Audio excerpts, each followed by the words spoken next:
Shabbat, Daf, Koufrav Gimel Amoudbet. Bonjour tout le monde. Matnitin. Kané shel zetim.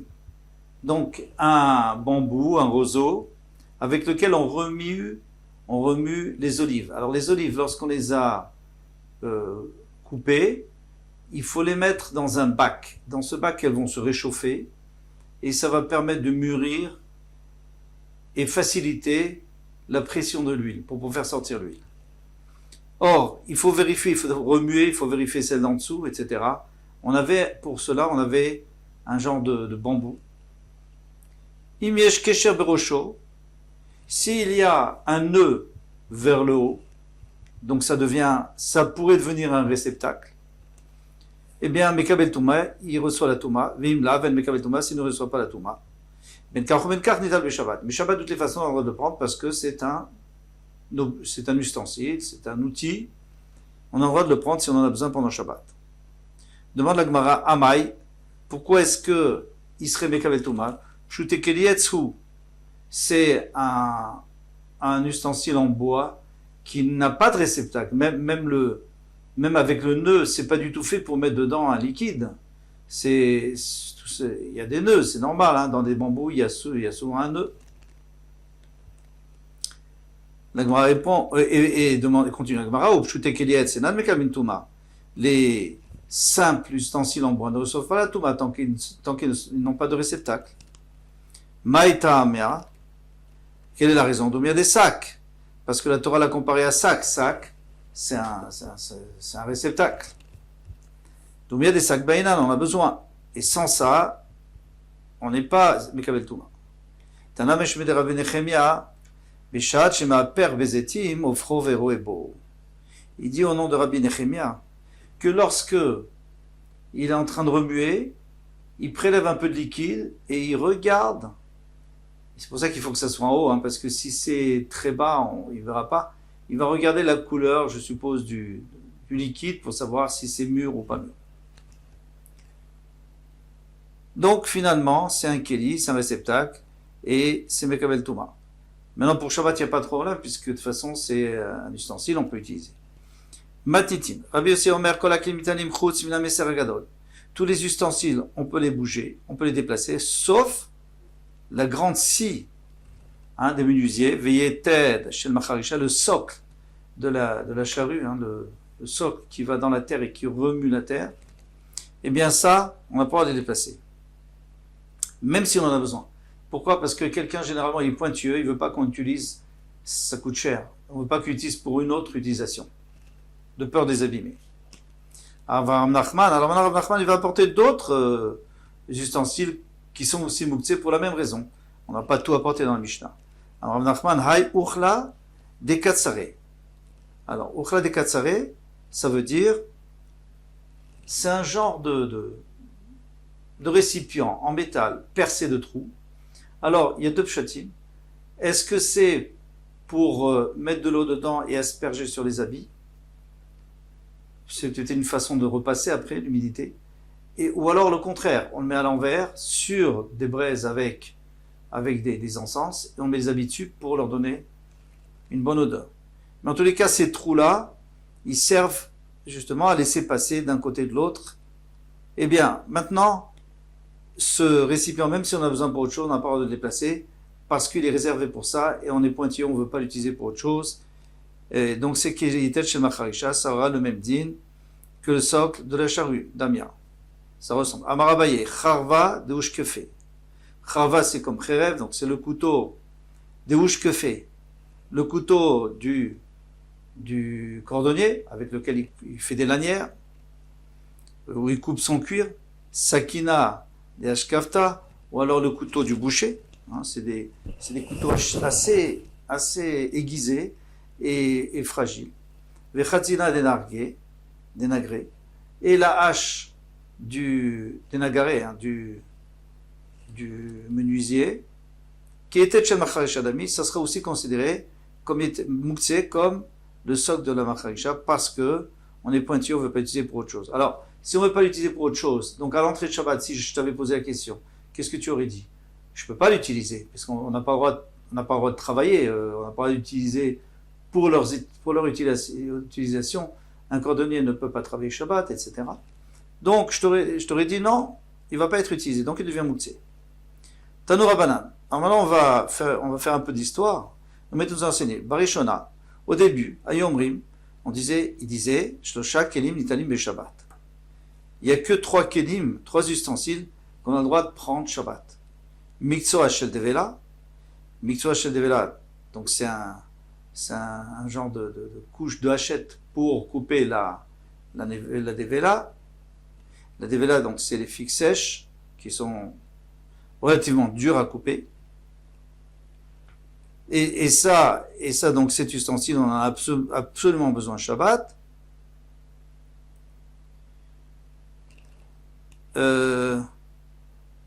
Vezoama shel Istral, shel Kedera, et donc la louche pour enlever l'écume qui est amère dans la casserole, Vesakin Tana, et le petit couteau shel Gavel Shulchan qui est sur la table. Donc on a apporté 3 exemples. En réalité, il y a beaucoup plus, puisqu'il y a les assiettes, les couverts, les verres, tout ce qu'on utilise tout le temps. Mais là, c'est des choses qu'on n'utilise pas vraiment tout le temps, mais qu'on a quand même besoin. C'est le chidouche de notre Mishnah. Donc, hitiru, alors il faut faire attention ici. Hitiru, vechazru, veitiru, achiambo, kol hakelim tenu beshabbat. Alors il y a 4 étapes. Premièrement, hitiru, ils ont permis. Après, ils ont encore une fois permis. Après, ils ont encore une fois permis. Et après, ils ont permis tous les kelim. Dans Shabbat, chutz, sauf Meser Agadol, Vetet Shabbat Recha, sauf ces deux outils qui sont très fragiles, comme on a dit, qui coûtent cher. Donc, Meser Agadol, la grande scie, et le socle de la charrue. Alors, la Gemara va demander, Maï Tiru, Vechazru, Vetiru, une marloquette entre Abaye et Rava pour savoir qu'est-ce qu'on a permis 4 fois. On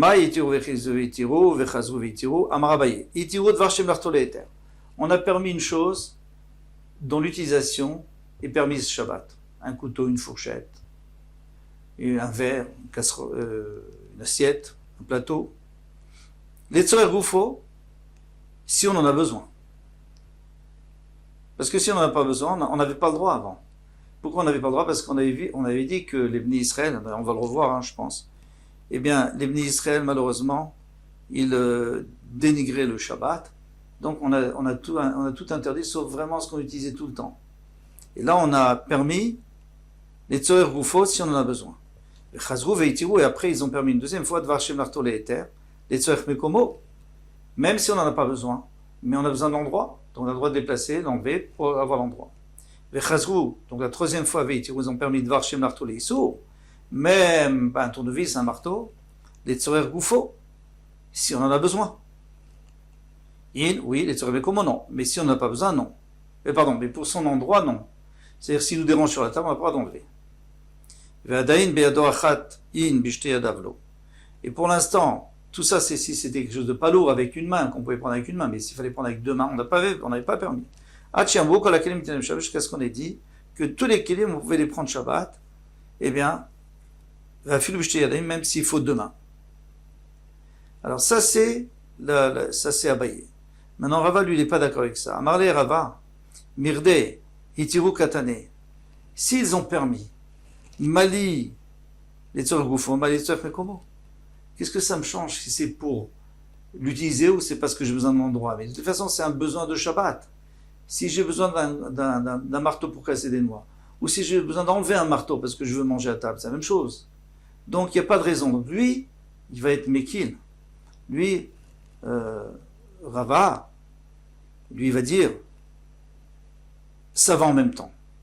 Et là, Marava, Itiru dvar shem l'arto les éthers. Alors ils ont permis un ustensile qui est les éthers, pour une utilisation qui est fait pour une utilisation permise, ben et tzorer goufo, ben et tzorer mekomo. Soit pour l'utiliser, soit pour son endroit. Donc déjà, on a permis ça la première fois. Deuxième chose, chazrou veitiru, ils ont encore permis mechama latzel. Même si je veux le mettre du soleil à l'ombre, c'est une façon de parler. C'est-à-dire que s'il est au soleil, il est en train de s'abîmer, et je veux le mettre à l'ombre. Mais en fait, j'en ai pas besoin du tout, et je n'ai pas besoin de son endroit non plus. Et Micham al ça veut dire aussi s'il est à la pluie, sous la pluie, et je veux le mettre dans la maison. Ou s'il est dans un endroit où il peut y avoir des voleurs, et je veux le mettre en sécurité. Tout ça, c'est Micham al il faut se rappeler. Donc il y a 3 choses qu'on verra dans tout Mouktsé. Première chose, pour lui, donc, soit Goufo, parce que j'en ai besoin, soit Mekomo, parce que j'ai besoin d'un endroit, et Mecham al-Hatzel. Alors Mecham al-Hatzel, c'est plus difficile à permettre, bien sûr, parce que j'en ai pas besoin, c'est pas pour votre Shabbat, c'est juste pour l'objet. Maintenant, une troisième chose, ils ont permis, Dvar Shem Lato Leisur, donc une chose qui est faite pour un Issour, comme on a dit un marteau, les Tzar Goufo ou les Tzar Mekomo, soit pour j'en ai besoin, ou alors pour son endroit. Oui, Mecham al-Hatzel, lo. Mais si c'est juste pour le protéger, pour sa sécurité, ça on n'a pas le droit, et ça on n'aura jamais le droit. Avec les Shim Lato Leisur. Vadayin Badam Echad, et pour l'instant, il faut qu'il y ait une seule personne, mais s'il y avait 2 personnes, on n'aurait pas permis. Alors lui, il est vraiment mekil. Qu'est-ce qu'ils ont dit? Tous les kelim, on peut les prendre Shabbat, même 2 hommes. Pas seulement avec les 2 mains, mais même 2 hommes avec 4 mains. Donc, et la lacha, c'est comme Rava. La lacha, c'est comme Rava. Donc on reprend. On a le droit, klishim l'arto les éthers, un keli qui est fait pour être utilisé les éthers. Par exemple, un couteau, une fourchette, une casserole, il faut voir, on verra si elle est pleine ou vide, un plateau, une carafe, etc. Ça, c'est moutard, on a le droit de dépasser pour n'importe quelle raison. Parce qu'on en a besoin, pour n'importe quoi, même pour autre chose, parce qu'il nous dérange là où il est, ou alors parce qu'on veut le protéger, pour pas qu'on le vole, mecham al-hatzel. Klish le marteau leissou, un ustensile qui est comme un marteau. Alors ça, on a le droit de soit goufou ou mekomo, si j'en ai besoin ou s'il me dérange sur la table. Mais Mecham al-Hatzel, j'ai pas le droit. S'il est dehors et qu'il y a des voleurs qui peuvent le prendre ou il pleut, j'ai pas le droit de bouger. Ça, on n'a pas permis, on ne permettra jamais. Et Tivé. Alors maintenant, là-dessus, Abaye, et Tivé Abaye a posé la question, parce qu'il a dit à Rava, t'as exagéré quand même, t'as presque tout permis. Medoucha, on a vu qu'un mortier, Imiesh Bashum, s'il y a à l'intérieur de l'ail, Metal Telimota, on peut le déplacer. Mais il me l'avait Metal Telimota, et sinon on ne peut pas la déplacer. Pourquoi on ne peut pas la déplacer? Alors d'après moi, je peux dire que pourquoi on ne peut pas la déplacer? Parce que moi, j'en ai pas besoin. Mais j'ai besoin d'endroit. Mais d'après toi, si on a besoin d'endroit, on a le droit de la déplacer. Achabé Mayaskina, elle répond d'accord. Micham al-Hatzel. Bien sûr qu'on n'a pas le droit de la déplacer puisque c'est Micham al-Hatzel. Mais c'est pour pas qu'elle s'abîme ou pas qu'elle soit volée. Ça, c'est sûr qu'on n'a pas le droit. Mais si c'était Mekomo, si c'est parce que j'ai besoin d'endroit, bien sûr j'ai le droit. Et Tivé, on a reposé la question, on Veshavin, Jim Katsava la Bassa. Alors c'est embêtant parce qu'une Mishnah qui nous dit que le Eli, le pilon, si on a coupé de la viande dessus, alors Bethil avait permis de couper de la viande, Mishum Simchat Yom Tov, pour la Simchat Yom Tov. Chassons les tâtons, maintenant on n'a plus le droit de la déplacer. Pourquoi on n'a pas le droit de la déplacer? Il me dérange. J'ai pas le droit de le déplacer. Donc tu vois que j'ai raison, moi, à bailler, que s'il me dérange, j'ai pas le droit de le déplacer. Tzorech Mekomo. Achanami Mecham al-Hatzel. Non, on parlait qu'on avait peur qu'il s'abîme, et c'est pour ça qu'on a le droit de le déplacer. Mais sinon, on aurait le droit de le déplacer. Amar Rabbi Chanina dit, Bimé Nechemia, Ben Chaklia, pendant les jours, c'est-à-dire la vie de Nechemia, qu'on connaît, Ben Chaklia, Nishnit Mishnazu. C'est là qu'on a enseigné cette Mishnah. C'est quoi la Mishnah? La Mishnah qui nous dit qu'il n'y a que 3 kelim qui sont permis. Ça, c'était au moment de Nehemia, d'Irtiv, comme il est écrit. Ben, Maïma, ces jours-là, Raïti Yehuda, j'ai vu dans Yehuda, dans la contrée de Yehuda, d'Ochim Gitot, des gens qui pressaient des raisins pendant le Shabbat, Bishabbat, ou Maïvi Maremot, ils transportaient des tas de blé sur des meules de blé sur des ânes pendant le Shabbat. Et alors, à cause de cela, il a tout interdit, sauf vraiment ce qu'on utilise tout le temps. Amar Rabbi Elazar dit, Kanin. Donc Kanin, c'est des baguettes qu'on va voir, maklot, des bâtons, et glustera, c'est aussi un genre de bâton qu'on va voir, ou medoucha. Et medoucha, ça veut dire, ça aussi on va voir, kulan kodem atarat kilim nishnu. Et si on a interdit, c'est parce que c'était avant qu'on permette les kelim, c'est-à-dire au temps de Nehemia. Mais plus tard, on a permis les kelim. Alors, Kanin d'Etnan, comme il enseignait. Alors on sait que le Lechem Apanim, on changeait chaque semaine le Shabbat. Et on distribuait l'ancien Lechem Apanim. Il y avait un miracle, qu'il était tout en frais. Il restait frais toute la semaine. Mais nous, on ne voulait pas compter sur le miracle, donc on mettait des baguettes entre des pains pour pas qu'ils moisissent, pour aérer. Maintenant, ces baguettes, on a interdit. C'est mouktsé. Pourquoi c'est mouktsé? Incompréhensible, puisque c'est cliché marteau l'éther. C'est fait pour le éther, c'est fait pour, justement, pour protéger le pain. Eh bien, Ditnan, le Sidur Akanin Velon Tilat Tan Dochet Shabbat. On ne repousse pas Shabbat pour les mettre et pour les enlever. Alors quand est-ce qu'on les mettait? On les mettait pendant Shabbat. On aurait dû les mettre pendant Shabbat pour le nouveau pain. Et on aurait dû les enlever pour l'ancien pain, pour distribuer le pain au Kohanim. Eh bien non, on n'a pas permis de les toucher. Pourquoi? Parce que c'était au moment où les gens négligeaient tellement que même dans le Beth Amikdash où normalement on permet les choses midérabanan, et ils sont midérabanan, shoot, il n'y a pas de shoot dans le Mikdash. Mais là ils ont dit, si vraiment il n'y a pas besoin, si on n'est pas obligé, on ne le fait pas. Or on peut s'en passer. Comment? On va voir. Dochet Shabbat, Detnan, parce qu'au pire on peut mettre Motzei Shabbat et enlever Erev Shabbat. Detnan, comme on a cinéma Kelot Dakin Chalakim, on mettait des petites baguettes lisses, ayusham, ou menicho al ketefo. Pardon, j'ai sauté quelque chose. Non, ça c'est makelot, c'est autre chose. Mais en tous les cas, donc ici, on a interdit parce qu'on peut s'arranger et comme on verra plus loin dans la Gemara. Maintenant, il y a une deuxième chose, c'était makelot, les bâtons.